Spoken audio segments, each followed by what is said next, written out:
Avis vascular centre మన దేశంలోనే the best varicose veins hospitals.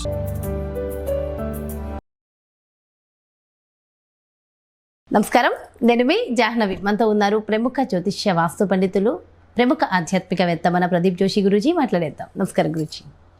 శ్రీమాత్రే. గురువారి క్రితం వీడియోలో నేను అడిగాను, బట్ సమయం సరిపోక మళ్ళీ ఇప్పుడు అడుగుతున్నాను. ఏంటంటే చాలామంది పాపం ఎవరికో ఇబ్బందులు ఉన్నాయని డబ్బులు సపోర్ట్ చేస్తూ ఉంటారు, కానీ వీళ్ళకి అవసరమైనప్పుడు వాళ్ళు తిరిగి ఇవ్వడం జరగదు. వడ్డీల సంగతి పక్కన పెట్టండి, అసలు కూడా రాదు. మరి అలాంటి వాళ్ళకి డబ్బులు వసూలు చేయాలంటే ఏమైనా రెమెడీస్ ఉంటాయంటారా? శ్రీ గురుభ్యో నమః. శ్రీమాత్రే నమః. నేనైతే అసలు డబ్బులు ఇవ్వద్దనే చెప్తా. డబ్బుతో ఎప్పుడు వ్యాపారం చేయకండి, వడ్డీ వ్యాపారం అసలు చేయకండి. నేను జాతక ప్రకారం చూసి చెప్తున్నాను, ఎవరైనా సరే వడ్డీ వ్యాపారం చేసి ఆ క్షణానికి వాళ్ళు సంతోషంగా ఉండొచ్చేమో, కానీ ఆ ఏడ్చుకుంటూ వాళ్ళు డబ్బులు ఇస్తారు కదా, ఆ దెబ్బ మీకు ఎప్పుడు కొడుతుంది తెలుసా? కరెక్ట్గా 10 ఏళ్ల తర్వాత కొడుతుంది. భయంకరంగా కొడుతుంది. హాస్పిటల్ బిల్లు కట్టడము లేకపోతే ఏదో ఒకటి జరుగుతుంది. పెట్టుకోవద్దు. నాకు తెలిసిన ఒక శాస్త్ర పండితుడే ఉన్నాడు, మంచి పండితుడు. ఆయన గురుకులం రన్ చేస్తారు. ఆయన ఊరికే శనిదానాలు తీసుకోవడం చేస్తుంటే నేను అన్న వద్దన్నా, శనిదానాలు మనకు వద్దన్నా, ఏదో మనం యాగాలు చేసుకుందాం. ఎందుకనంటే ఏదో జోషి కావాలి కదా డబ్బులు అని చెప్పేసి అన్నాడు. సరే నీ ఇష్టం అన్నా అని చెప్పాను. వాడి కూతురు పిల్లలు బస్ కింద పడి చనిపోయింది. కూతురు దారుణంగా చనిపోయింది. ఏం లేదు, బండి మీద వెళ్తున్నారు పిల్లలు, వెళ్ళేటప్పుడు సడన్గా పడిపోయింది, వెనకొచ్చి బస్సు తీసుకెళ్ళిపోయింది. అయిపోయింది. వాడికి ఆ దుఃఖం, ఆ డబ్బులతో తిరిగి పిల్లల్ని పొందలేడు.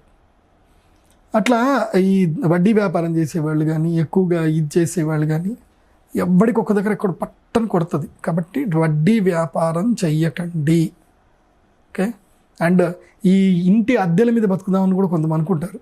అది కూడా మంచిది కాదని చెప్తాను. నేను అది కూడా చూశాను. నేను ఈ మధ్య కాలంలో ఒకళ్ళు వచ్చారు, వాళ్ళకి దాదాపు 32 ఇండ్లు ఉన్నాయి. వాళ్ళకి 32 ఏళ్ళ నుంచి వాళ్ళకి నెలకి ప్రతి ఇంటి నుంచి 5,000 రూపాయలు 10,000 రూపాయలు అట్లా ఇది వస్తుంది, అద్దెలు వస్తాయి.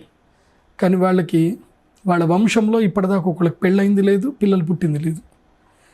నా దగ్గరికి వస్తే నేను సరేరా నీకు పెళ్ళి అయ్యేటట్టు నేను చేస్తానని చెప్పాను. వాడికి పెళ్ళి అయ్యింది, ఫైనల్గా పెళ్ళి అయిపోయింది. వాళ్ళ వంశంలో ఎవరికి కానీ వీడికి అయింది పెళ్ళి. కానీ నేను చెప్పా, పెళ్ళయిన తర్వాత రావాలి, నీకు రెమెడీ చెప్తా చేసుకో అన్న. రాలే. 8వ నెల గర్భం నష్టమైంది. అది ఎంత బాధ. ఏడ్చుకుంటూ ఎవడైనా మనకు డబ్బు ఇస్తే ఆ డబ్బు ఎప్పుడు కూడా మనకి కాదు, అది మనకు ఉపయోగపడదు.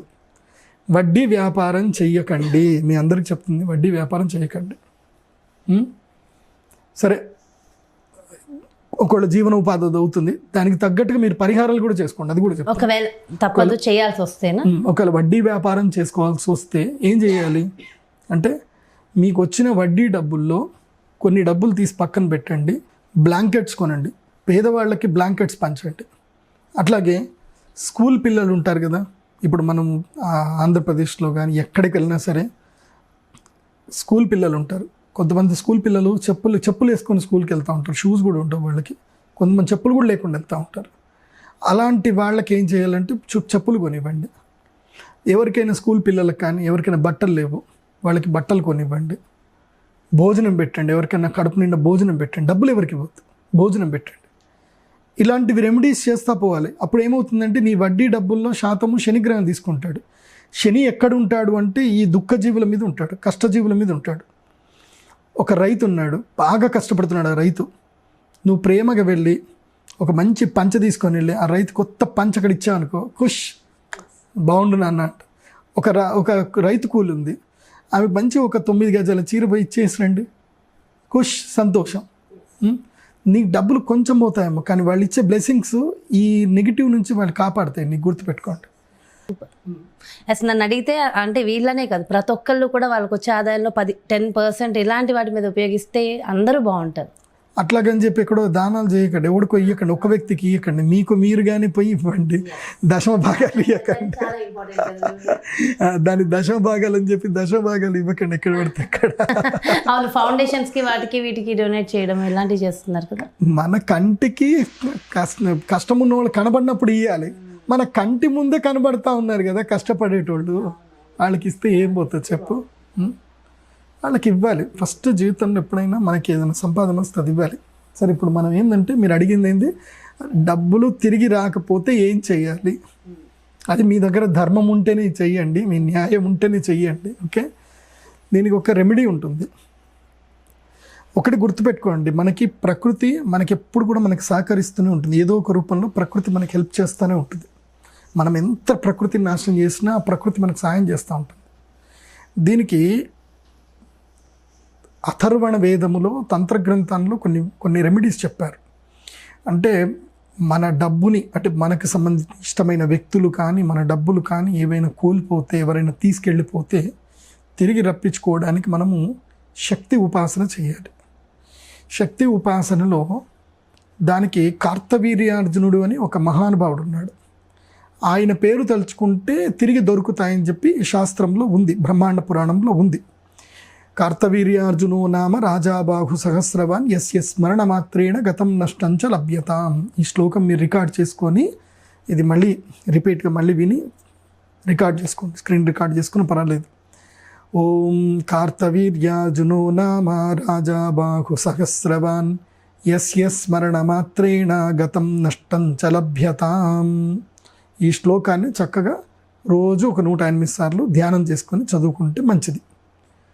ఇది చేస్తూనే ఇంకొక మహాద్భుతమైన రెమెడీ ఉంటుంది. ఈ రెమెడీ చెయ్యాలి అని అంటే మీరు కొంచెం మంచివాళ్ళుగా మారిపోవాలి. మీరు మంచోళ్ళు అయితేనే ఈ రెమెడీ మీకు పనిచేస్తుంది. మీరు మంచోళ్ళు కాకపోతే ఈ రెమెడీ పనిచేయదు. మీరు మంచోళ్ళైనా కాదా ఒక్కసారి మీరు కళ్ళు మూసుకొని సెల్ఫ్ అనాలిసిస్, ఆత్మావలోకనం చేసుకోండి. ఎందుకోసమంటే దీనికి తంత్రశాస్త్రం ఏం చెప్తుందంటే శమీ వృక్ష ప్రతిష్టాపన అని చెప్తుంది. అంటే ఒక వ్యక్తి తన జీవితంలో 108 శమీ వృక్షాలు పెట్టాలి, జమ్మి చెట్లు పెట్టాలి, 108 జమ్మి చెట్లు పెట్టాలి. సో ఒక 108 జమ్మి చెట్లు పెట్టండి. ఇది అవుతుందా?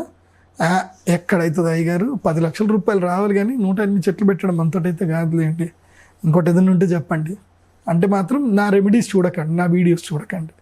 ఎందుకోసమంటే నేను అందరిలాగా కాదు. మీరు లవంగం జేబులో పెట్టుకోండి, యాలక్కల జేబులో పెట్టుకోండి, డబ్బులు వస్తాయి అని చెప్పే రకం కాదు. నేను నేచర్కి నేను అంబాసిడర్ని, రిప్రజెంట్ని, నేను నేచర్కి రిప్రజెంటివ్ని. ఓకే, మీరు నేచర్లో 108 ఏవైతే కనుక జమ్మి చెట్లు పెట్టారనుకో, జమ్మి చెట్టుకు ఒక గుణం ఉంటుంది.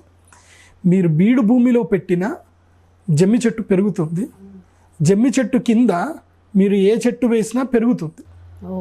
వేరే ఏ చెట్టు నీడలో ఇంకో చెట్టు పెరగదు, కానీ జమ్మి చెట్టు నీడలో మాత్రం చెట్లు ఇంకా బాగా పెరుగుతాయి.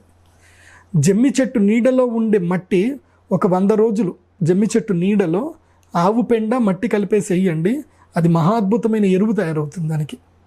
ఓకే, అంటే యాక్చువల్లీ ఆవు పెండ అంటేనే ఎరువు, కాకపోతే జమ్మి చెట్టు కింద ఉండే మట్టి కూడా ఎరువు కింద పనిచేస్తుంది, చైతన్య శక్తి వస్తుంది. అలా జమ్మి చెట్లు పెట్టాలి. ఇది మీ జీవితంలో గుర్తుపెట్టుకోండి.